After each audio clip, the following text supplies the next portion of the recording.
So today we have Dr. Roque. He is the current owner of 941 Dental Studio in Sarasota. He is a former adjunct faculty here at LECOM. And as a solo practice owner and mentor, he will be sharing his journey from dental school to opening his own practice. So let's give a warm welcome to Dr.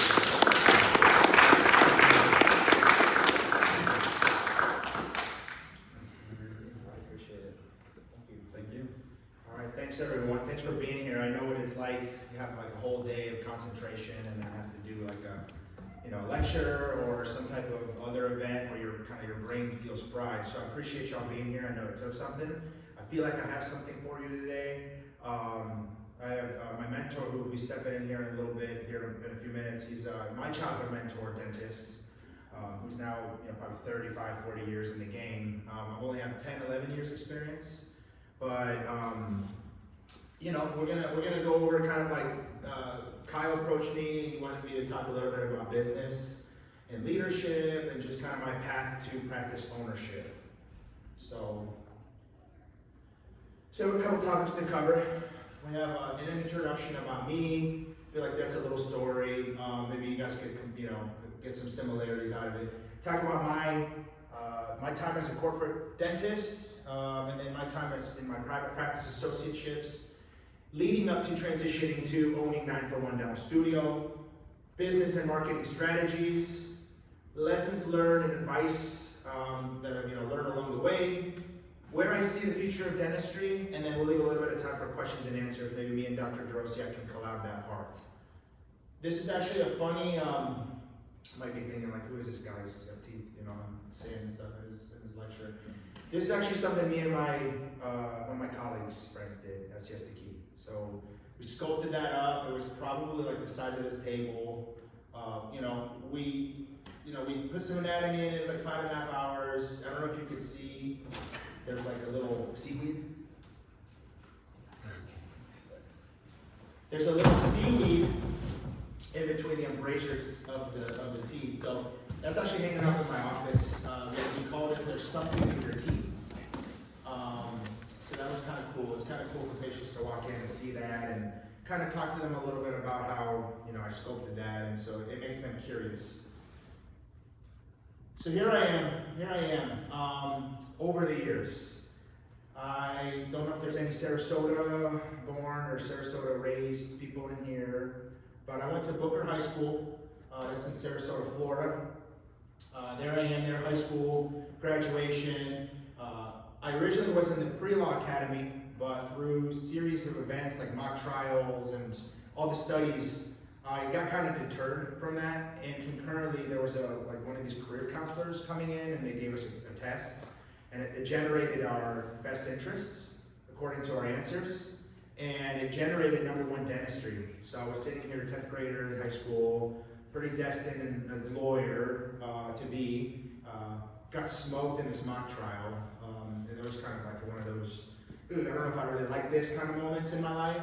So that completely changed the trajectory of my schooling. All meanwhile, I'm meeting people like Dr. Dorociak, who's here today, over the years, and just kind of maintaining that continuity with them. But I wrote in my high school yearbook when I was 17 years old, it says there, it's out of the yearbook, it says, they asked all the graduating seniors, when I grow up I want to be, and I write there, I'll be working as a dentist in my own practice. So I felt like that was always something that I manifested, and over the years, that became a reality. That's probably my first and last long-haired days on the top left, Manatee Community College. I don't know if we have any Manatee Community College. Now SCF, I'm kind of dating myself a little bit there, here in local in Bradenton, but I spent a few years here locally. I got to be able to cultivate more of those mentorships. I got a job at a Medicaid clinic in Nokomis, Florida with Genesis Health Services, and all those experiences really just propelled me to be able to really, my first goal was to get into the University of Florida. So that was like one of the biggest first things, and that's what happened. So, go Gators. We ended up graduating 2010 from there. And here I am again, fork in the road, applying to dental schools. I actually had 2 licked envelopes. I got into Nova Southeastern in Fort Lauderdale, and I got into Creighton in Omaha, Nebraska. And I had both linked envelopes, and leading up to a breakfast that I actually had with Dr. Dorociak that morning, I had been hearing different things from different other dentists, like a lot of things were coming in my way, kind of telling me to step out of my comfort zone. But it wasn't until I had breakfast with Dr. Dorociak that I had a peace in my heart to step out of my comfort zone. Because I think, being in Nova and Fort Lauderdale near the beach, and the nice weather in Miami and Ultra Music Festival and all those things would have been a big distraction. Coming home on the weekends, all those things would have pulled me away from what was really stressful point in my life, dental school, but that was what you guys are going through right now, freshmen and other classes here. So I stepped out of my comfort zone, packed my Mitsubishi Montero Sport with a little bit of clothes and a TV, and I drove 24 hours to Omaha, Nebraska with one of my good friends, Dr. Sean Coyle, who you'll see here in a few other slides. But that led me to Omaha, Creighton University, got a newer dental school right after I got in there and I graduated, but great school, no specialty programs like you guys, so we got to do a lot of cool stuff in our clinical experience. And I'll share in a few slides kind of what maybe was distinct or what set apart my experience from maybe any other dental school experiences. But after dental school, I wasn't ready to come home, and my life circumstances permitted me to do a one-year AGD at Wichita State University. So that's where I ended up, and that's a whole other side lecture, but it was a good time. But after 5 years, and missing the sun and waves, I think it was time to come back home. So here is just a little bit of kind of blast from the past, I guess you could say, because on the top left, that was my first ever feeling that I ever did in my life. I was stepping into third year, which was going to be the start of clinical years. It was an 18 buckle pit. That was my big sister, I guess, my upper. She was a graduating senior. I inherited her patients when she graduated and I stepped in. So that was her patient. And I just remember being nervous as heck, an 18 buckle pit now for me. I did a occlusal on 17 today. That wasn't a lot of fun, but it was like, yo, this is where we've gone now, But I mean, it was just one of those things where, funny story, this lady I ended up poking. I poked her with my needle that visit. I was uncapped waving the anesthetic needle, kind of aimlessly, kind of really nervous. And then I just felt all deltoid when I went back this way. And I looked back and she's just holding her deltoid. And me and the upperclassmen were both like, you need to chill out, because I would have failed automatically, So it was just funny. I mean, this is my first ever patient, and that's the first thing that's happened. And 11 years later, here we are. Another thing here is a root canal here. That's in my first week of my dental clinic experience, that comes in symptomatic irreversible pulpitis on number 3. So there's no specialty programs, so there we go. The rubber dam, build up. I guess my novice hands at the time just didn't have that tactile feel of apex locator and just working in the mouth. That took time to develop. Imagine being in a root canal, 3 different visits, 3.5 hours every visit. This took about 9 hours to do over the course of 3 visits. So, I mean, that's crazy. I mean, the dude what kept kind of breaking was the buildup, so my reference points would change every time. So, he'd come in and his buildup broke off, and I'm like, well, whatever I just spent 3 hours on last time, we were recording, the working links are no longer, So, it was just funny, but not funny, but this is just where we started 12, 13 years ago. On the right, I had a pretty unique experience. I went to the Dominican Republic. The Creighton University is a big Jesuit school, so they did a lot of outreach, and I forget if it was 6 of us, 12 of us, I'm sorry, because it was pairs of 2. There were 6 different compos, 2 medical D4 medical fours, 2 pharmacy, 2 dental, and 2 nursing students, all grouped up to make a compo for 5 weeks in the Dominican Republic. So that was me. I just pulled out a little girl's cutting primary tooth. I don't think it was her permanent tooth, but we were taking out first molars on 16-year-olds, 17-year-olds. That was common. 15-year-olds. No X-rays in the jungle. Some people got to be in the mountains. Some people got to be in the jungle. I happened to be where it was we were using the trains and bucket showers, and we were just immersed in the Dominican Republic kind of culture, treating the people of that community for 5 weeks. That's me and my buddy, Dr. Anton D. We didn't really know what was going on. It was our summer of our senior year. So we kind of had like the training wheels off a little, but we were taking a lot of teeth out. And we took out about 100 teeth, 100 plus teeth that summer. And it just made us more eager to start clinic that fall, and we became a little more confident after that experience. But that was unique, and that was cool. So again, you've got to remember where you started in order to see where you're going. We're 11 years, post dental school, 13 years of kind of practicing on patients. But there was a lot of experiences that occurred all meanwhile. I worked for a couple corporations over the last 10 years. Well, over the last 10 years of practice, I worked for Dental Care Alliance, Heartlands, and then the last 6 years at Greenberg Dental and Orthodontics, and off Bee Ridge and McIntosh. I don't know if you guys know Sarasota that well. But pros and cons, there's definitely pros and cons to everything. I think the biggest pro would be you're going to be put in a situation where there's probably more volume, so that can't hurt. It may be a little scary at first because you're like, I don't know what I'm doing, or maybe I don't feel confident or comfortable doing it yet, or to the proficiency of where I want to be. But imagine seeing 12 patients a day, or imagine seeing 3 patients a day. Where do you think you're going to get a better, experience with your hands? So, I immediately got into Dental Care Alliance when I graduated, came back from residency in 2015. And I was only there for 3 months because, there was something else that happened. I ended up at a private practice very shortly after. But in that meantime, I worked with a lab technician in this Manatee Dental at College Plaza on Bradenton, on Cortez. That was a good experience. Kind of got to get my practice up. And then, so, I guess the cons would just be that it's kind of scary. It can be kind of fast paced. It can be something where you don't feel necessarily comfortable at first. But I'm sure if you work it and you gotta have a good support system around you, you probably make a lot of money, and maybe you gotta have a neck faster, or whatever your goals are in life.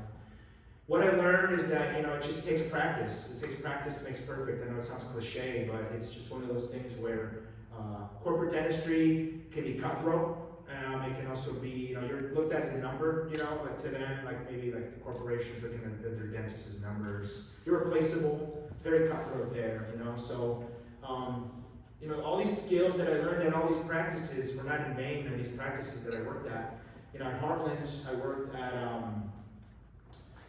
a university in Lockwood Ridge, the Dental Care Alliance, all these corporations had a different experience for me, and they all benefited me now as a practice owner because I'm able to kind of take a lot of those puzzle pieces with me. I was also adjunct faculty here, well not here, but in my practice at Greenberg. They were sending me 1 or 2 dental D3s every week. So they were working directly under me at my discretion. I had some of them doing their first root canals with me in my office on my patients. So it was a cool experience, kind of mentoring, I think after 4 classes, because I went from maroon class to maroon class. So I went through 4 classes. I thought that experience was cool. It was eye-opening. I always liked mentorship, big thing about mentors, but it was just one of those things where that was cool, having a new student, learning their kind of where they went to undergrad, and just having things in common, and being able to kind of shed some knowledge or cut the learning curve, if you may say, it was a good experience. My office is always open for shadowing or whatever, I'm not an adjunct faculty at Natural One Dental Studio, but we'll carry on. So then we get into some private practice associateships, obviously, so I had 2. I worked at the Smile Center with Rick Stanley, and he was really big on taking combings on everybody. So every comp had a 4 or 5 page questionnaire. We're looking at turbinates and sinuses and IN canal location, localizing it, and mapping it, and all these things. So for 7 months, I got a chance to do that kind of workflow. High advanced technology with microscopes and stuff. You have microscope in some of these practices. But we've already kind of talked about some of the cons. Unless you're going into a practice that's really busy and can really sustain an associate, you may be kind of doing either grunt work at first, or just something that's just you're just not busy enough to be there. So maybe you're learning, maybe a little stunted. I'm not sure. It's just, I know from my experience, the corporate jobs I all had were all fast-paced, so it's especially initially for somebody, that may be kind of not the worst thing, because you get your speed up, your proficiency and things like that. But unfortunately, we have to get with the paradigm shifts. We have to get with the times. Corporate's just moving so quick, and I think private practice over time, there may be less private practice opportunities. You know, unless there's more dentists that are opening more private practices that are ready to, you know, to retire, or maybe you have like a dentist in their 40s who's like, dang, I built this practice up, I really need some help. I know some former alum, Dr. Seth Kalish, he's in a really good place over there by Orlando, he's with a really good private practice. You know, so it can be done. It's just a matter of like, can you find it? Do you have a mentor? Do you have somebody that you can kind of like, you know, lean on or fall back on? But you know, all those skills to learn. I worked at a private practice on the lower right, it's me and my mom. You know, that was like, he was an in-house lab guy, dentist. So like, he was cool. We were investing dentures in his lab and we were doing like a bunch of stuff. And my lab is pretty cool now. Like we have like a lot of like different lab wheels and lathes and grinders, and it's just cool, you know. But it's just it's geeky. But so here's a slide here. You know, we got a slide here with myself, Dr. Gordon Christensen. I don't know if you guys have ever heard of him. And then Dr. Mike Dorociak here, who's here in the front. My other buddy, Dr. Sean Coyle on the right. He's practicing down in Cape Coral. But I show this slide because, you know, Dr. Dorociak was a mentor to me growing up. And I know that Dr. Dorociak has been mentored a lot by Gordon Christensen. So there's a lot going on here as far as just in life, you know, it's hard. Dentistry is not easy. It's going to take a while for you to develop your hand skills. And then you have to deal with a patient. You know, you have to deal with a patient who's got maybe a bad day or personality's off or something crazy. You just have to adapt to, you know, all the things that you're faced with. But here, I mean, I'm going to carry on with this slide a little more, I think, on the future slides. But Dr. Gordon Christensen has a foundation, which I think Dr. Dorociak, he's the chairman of the board, I think, of the foundation. And he has a clinician's report. And every month there's like a really, you know, small excerpt on all the latest cutting, maybe trends or materials or equipment. Maybe you're looking for a Nomad, the handheld X-ray guns. They'll have like all of the biggest competitors on a little flow chart. And you'll be able to see the pros and cons of everything. You'll be able to just get like the real, like a lot of people don't have time, so you'll be reading a lot. You just be like, this is what the clinicians, evaluators have determined that, you know, leads with what this product is like, or maybe there's hope for it, maybe it needs to be altered, but all those things are discovered by the help of the clinical evaluators, which Dr. Dorociak got me and Dr. Coyle to be clinical evaluators in our practice. So I'm getting products once or twice a month, drop ship, and it's like a new composite, or a new IRM, or a new material, or a new equipment, or whatever. I've only been an evaluator for about 2 months now, but I've already gotten stuff that, and then I'll go report to the clinic, like the report. And so then they take, I guess, me and Dr. Coyle and all these other people's stuff. A lot of the stuff you get to keep. I think there's some stuff you'll have to return. But that's a pretty cool experience so far, you know. I feel like that puts you at the cutting edge of what dentistry is, because you're using a lot of the latest and greatest things, techniques, working with a team like Gordon Christensen. If you guys don't know who that is yet, you will know who that is. He's helped a lot of general dentists like me and Dr. Dorociak become better dentists over the years with his training, and he has a big place in Provo, Utah, where you go out there, a big foundation out there where there's a lot of CE. I took an endo course out there before and things like that. So we transitioned into private practice, 941 Dental Studio. You know, there was a lot that went into the deal. Financial, legal consideration, you know, a lot of money went into that initial, with the lawyers and just getting everything checked and inspected. A couple months to get credentialed, so we were fee for service for a few months. It was a little slower, but we're right next to Dunkin' Donuts, so there was a lot of foot traffic from that, and, you know, free consults with your receipt, you know. Teeth brown, let us get them white or something, you know, stuff like that. But you know, so you know, if you're thinking about going into private practice, it's just one of those things where it's like it's a different pill. It's a red pill, a blue pill, you know. So it just depends on your comfort level, your security. If you want something where they're another pro, I guess, in corporate is maybe they have more CE opportunities for you. If you go in with Heartland, you're gonna get like 100 hours or something like that right off the bat. You know, if you go with Aspen, if you're one of these managing clinical directing doctors, they'll send you to Chicago and you'll learn implants. You know, Dr. Dixon. I was literally about to jump on with Aspen before 941 Dental Studio popped up. They wanted me really bad, but luckily this found me first. So 941 Dental Studio. So here we have 7 different, there's 6 here, but there's 7 rooms that I have. I have 7 operatories. Every sunset is a photo taken by me in Sarasota. These are my 7 favorite sunset spots. And the room is the sunset room of these places. I think we have top left, New College, lower left, Lido, upper middle is Gateway Whitaker Park, Van Wezel in the middle, Siesta, and then Marina Jacks. So these are kind of cool places. It's very important that you, as part of being in a private practice, you provide a good patient experience for your patients. I think that's like something that will set you apart. We'll talk more about those in business marketing strategies. But this is 941 Dental Studio. So this is my waiting room. We have a lot of like our YouTube productions looping in that waiting room TV.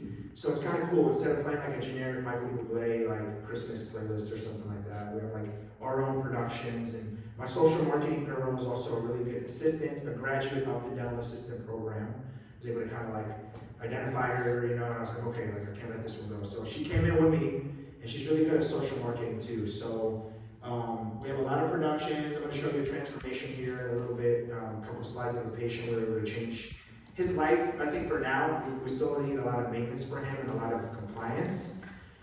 But reception area, the reception area, kind of more down the hall, 7 rooms. 5 of the 7 rooms are now equipped with computers and TVs. So there's 2 rooms left to build out. I started with 3, we just built out 2 last week. But we're growing, and it's fun. And sometimes, there's times where it's stressful, of course. There's a lot of responsibility, a lot of demanding on my time right now. Everybody's in demand right now. Like everybody wants my time right now. Patients demanding everything. People coming in to sell me something every day. I'm just like, I'm just trying to make it. But we're really happy with the growth so far. We're fully credentialed with everybody but Delta Dental insurance. So we got a lot of Medicare, a lot of PPOs, the business is growing. So business and marketing strategies, this is probably more applicable to why I'm here. Not that I'm this expert, I'm sure Dr. Dorociak with triple or quadruple the amount of experience as me could shed a little more about those strategies. We'll have him come up for the Q&A at the end. But you're faced with a dilemma. It's how do you attract new patients and how do you retain them? I'm spending a lot of money on Google. Yeah, that's like a fee that can kind of pool out patients. But when they call, are they making appointments? Are they retaining them? Are they scheduling for recare? These are all key performing indicators that I'm learning about right now just in being in business. I'm doing a lot of internal marketing, a lot of external marketing. We're on the Spanish radio station. We go from Palmetto to Port Charlotte, and everything kind of in between on 75. Play it 20 times a week. Like a little jingle, like a little commercial that we have, getting some patients through that. Obviously location and practice, I'm right on the street, street view, so that's probably better than if you're like somewhere dumped off, or maybe like you work in a shopping plaza, or maybe you're in a standalone building, all those things. But location is really important. Patients gotta be able to see you and they gotta be able to access you. What kind of practice setting are you going into? Is it a practice that's already established and it's a good thing? Is it something where, it's the contrary and you're going to be a little slow at first, but there's like a lot of potential because there's a lot of maybe technology in that place, or 3D printing, or they're doing cool stuff where you can really change somebody's life in one day, those kind of things. Patient experience, we talked about that. It's so important to, that's what's really recommending a lot of patients to us right now. They had a good experience. They liked the vibe of the practice. They liked our staff. They were able to, kind of have a good experience. So that makes patients want to refer more. Again, internal, external marketing. Internal, we have that looping YouTube playlist of our productions, and we're doing a lot of internal marketing. I guess through the external marketing, we offer a lot of specials and stuff on the Spanish radio station. Come on in and free consults and stuff like that. But those are a lot of things that I'm learning about too, and I'm putting a lot of money into Google right now, SEO, and the Spanish radio station. None of that stuff's cheap. And then the branding, social media, local advertising. So again, all these things are super important because If you see a brand down the street, you could probably spot out Target or Best Buy or all these places, McDonald's. All these people have tried, tested, and true brands. That's gonna take time to kind of build up. 941 Dental Studio. Well, we don't just treat you like family, we are family. I'm from this community, I'm not corporate. Can look a patient in the eye and immediately build rapport with them. Show them the yearbook excerpts. It's right in their lap, they're reading it, they're wowed. We have something more to connect on. It's just kind of like what sets you and distinguishes you apart. A really good tip that I learned, one of these CDs back in the day, the reciprocity pro tip. Kyle, if I came in on the weekend and I did something nice for you and you said,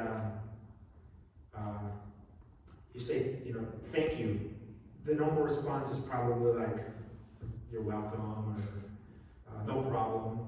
So when you do something good for somebody, maybe you came in on a weekend, or you stayed late for a patient one time, or you squeezed somebody in through your lunchtime, whenever you feel like you made a good impression on the patient, and they say thank you, don't say you're welcome. Be like, hey, do you mind writing us a Google review or something like that about that? Because you've almost done something nice for them, so now they feel a little indebted to you. They may feel more indebted to you to be able to do something nice for you now. Maybe it's writing a Google review, or here's a few of my cards, you go tell some other of your friends or neighbors. And they normally almost always are, but then you have to hold them accountable. Gotta look them in the eye and you gotta say, so I can count on you? And a lot of them are always like, oh yeah, no worries. And who knows, maybe they'll be like 12:30 in the morning and their eye will pop open and they're like, I didn't write the review for Dr. Roque or something like that. But maybe that will be a little more kind of on their heart to want to help you or actually follow through with their commitment on their behalf. That's what's building the business. I mean, we started, we're at 223 reviews in about 11 months. But we're growing. But again, our competition is corporate. So we're in a dilemma where there's less private practices. If you have a good private practices, you're probably selling to a corporate equity firm or something like that. So it's a big competition. Who knows what the future of dentistry really looks like, but it's just something that I'm fortunate I got stepped into a private practice. Let's see how long I can last, hopefully forever as private practice. But I mean, these times are tough, and corporate, they get stuff in bulk and they get it for cheap, and you're getting charged 10x what they're getting charged or something like that. So it's tough to compete. One of the biggest things to distinguish yourself is maybe having an in-house discount plan. So eventually patients that maybe are paying for Delta, or paying for Cigna, or paying for MedLife, their premiums, maybe you can start off being in network with them, and then over time maybe you've provided that loyalty or that patient experience for them, so that maybe when you do go out of network, you have some type of in-house discount plan in there lined up. Maybe it's a yearly thing, a one-time yearly thing, and then maybe they get a certain 15-25% discounts on certain procedures. Maybe then they'll be like, you know what, I'm not going to pay my premium and I'm going to go with your discount plan. And maybe now they become fee-for-service for you, So that's probably a little strategy you could do, but that takes time, you got to build that trust first. So here's the patient's case. I know I've been looking at teeth and stuff all day. This is a cool case that we did. I started it at Greenberg. I built up his back teeth, and for about 6 months he walked around with open bite. And we did a lot of his dentistry on Medicare in the posterior. We did 3 through 14. We opened his bite, and we crowned his top teeth. A good friend of mine, Dr. Vince Coletti, and I think Lombard, Illinois, we were talking about this case, and he says, hey man, just build up the posteriors in composite, and just equilibrate them on both sides. And then prep one side at a time and deliver, and then have them in that new vertical dimension. And I was like, that seems hard. But he was already missing the crown on 14, so I just put a little cross in every occlusal table of those teeth, and I just etched and bonded, and I built up those teeth. And on the top right, you can see, kind of the buildups in the back, but the amount of vertical increase. After I equilibrated, I had a little less. But we were able to kind of get him in this position now to set up the big finale.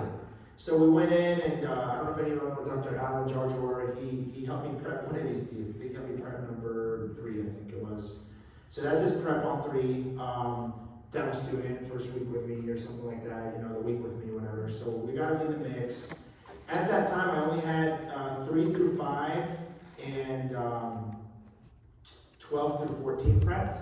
The transformation that we had with our patient, we went from, that open, closed body to like being able to give him some dimension again, and really just, the cool thing is on the next slide, you'll see these gums, these were delivered, these are the crowns delivered right on the same visit. After him being in the temporary for like, I don't know, 5 months or something like that, we had him in temporary, tested it out, because we had his back teeth open, but we had him in a 5 through 12 temporary, kind of just adjusting his bite, making sure the incisal length wasn't saying his fricative words all weird and stuff like that, and like Freaky Friday, French fries, stuff like that. So we really worked through it, but I mean, the lower left, that's 3 through 14, on the right there. But this next slide here, that was after I took my temps off after 5 months.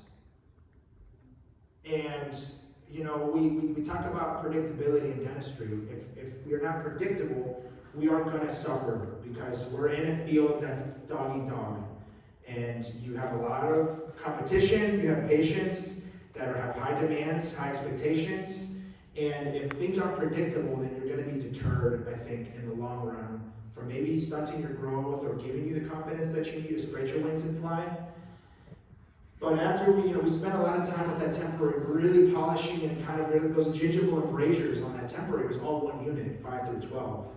So we gave, space for that gum to grow and heal after we prepped the teeth, because if we go back, we see that his teeth were kind of not too good after that pack cord in there and astringent gels and DPS impression stuff all in there. The gums don't look very good. But we were able to get to a finish line like this, deliver this case. This guy's life immediately changed after the delivery of his crowns. He helped me do a lot of my social marketing stuff, testimonies. We had him looping in the waiting room, all these things. Like he was a fan, like a huge fan. And so that was kind of a cool case.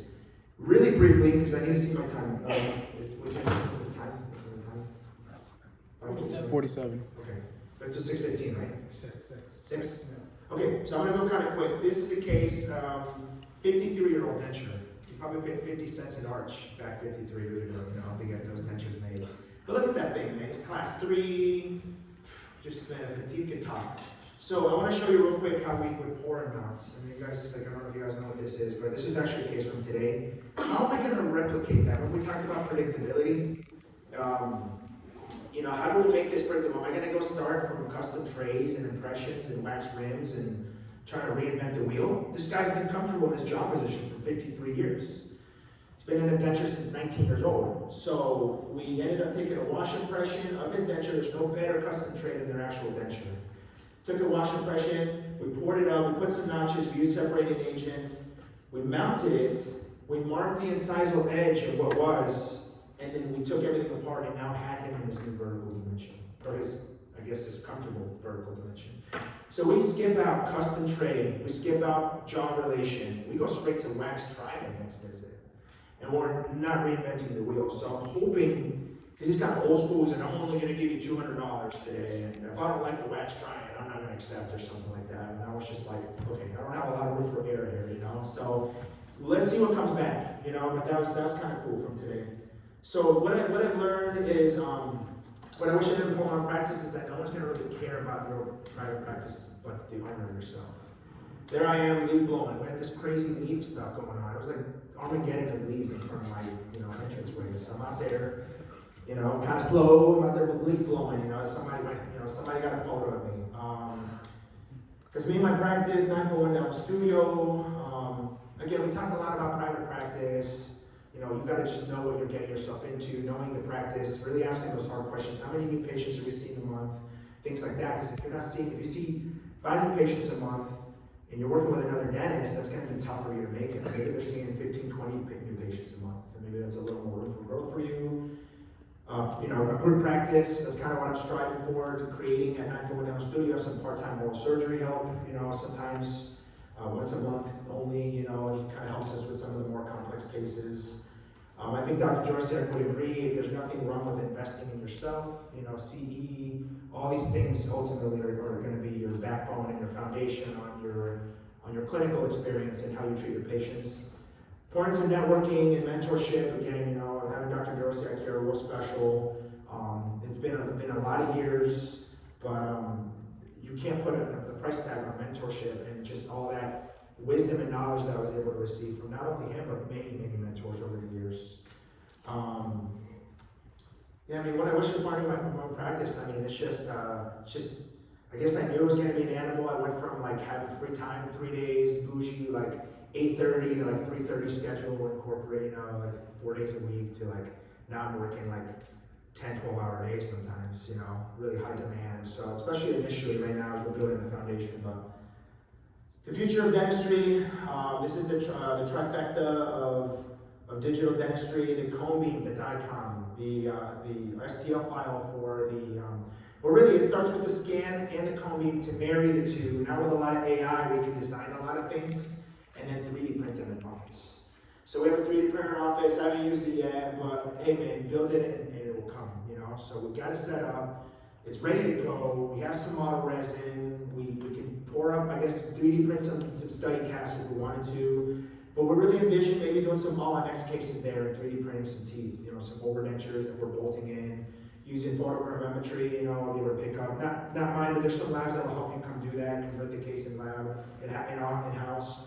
Insurances, again, it's just going to be an uphill battle. I had a lot of out-of-network patients that I'm treating right now from Delta Dental. Some friends, some that were just my friends' neighbors. Like they're like, oh my God, we were raving about him, so they came and saw me, and I was out of network, and they paid out of pocket.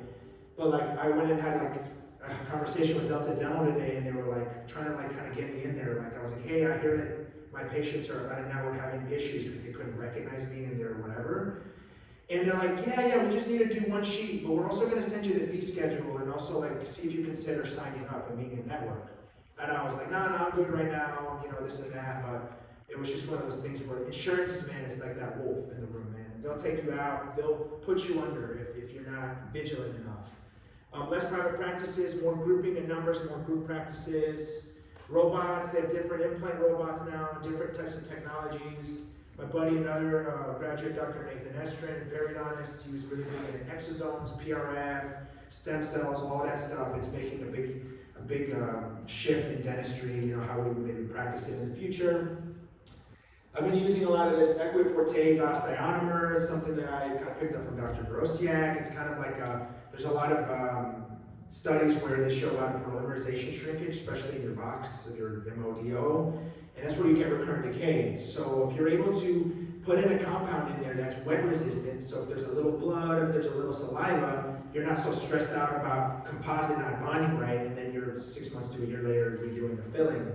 So glass ionomer is also kind of like a lifesaver because you may have like a really bad D2 decay, and you're heroically just building this tooth up. It's nice to lay a fluoride releasing kind of compound next to the nerve, next to your margins. If a patient can keep it clean, they may be compliant, they can probably keep these things for a long time. So that's something new, something we're trying in the office. It's hard to handle, it's really sticky, you have to wait 2.5 minutes for it to cure, so you have to kind of maintain isolation in that time, stuff like that, and also just the clinician report.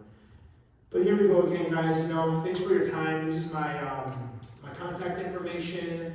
I'm on IG, I'm on Facebook. Follow me, doing a lot of cool stuff, a lot of education, a lot of fun mentorship stuff that I like to kind of share my knowledge. I think if we help each other, everyone achieve more. My number, take it, call me if you want to come shadow me, if you want to come see what's up, see how it is, see how we're doing dentistry. I'd love to have you. And thank you.